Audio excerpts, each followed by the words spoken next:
malasakit at dugo ang inialay ng mga tauhan ng Maguindanao del Sur Police Provincial Office sa kanilang aktibong pakikiisa sa isinagawang mobile blood donation activity sa lalawigan ng Maguindanao del Sur. Yan ang balitang hatid ni Patrolwoman Judy Ann Alibo. Makabuluhang hakbang para sa kalusugan at buhay ng mamamayan ang isinagawa ng mga kapulisan ng Maguindanao del Sur PPO nito lamang ika-8 ng Hulyo taong kasalukuyan sa pamamagitan ng isang mobile blood donation activity sa Sharif Agwak, Maguindanao del Sur.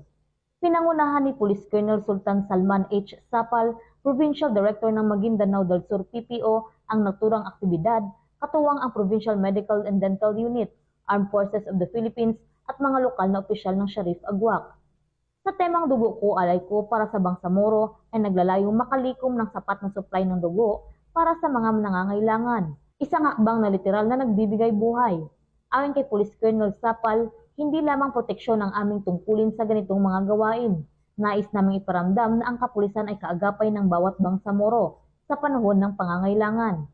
Ang ganitong inisyatiba ay hindi lamang nagbibigay pag-asa sa mga pasyente, kundi nagtatanim din ng kamalayan at inspirasyon sa buong komunidad na sa pagbabahagi ng dugo, isang buhay ang nabibigyan ng pag-asa. Mula rito sa Police Provincial Office ng Maguindanao del Sur, ako ang inyong PNN correspondent, Patrolwoman Judy Ann Alibo, alagad ng batas, tagataguyod ng Balitang Pulis.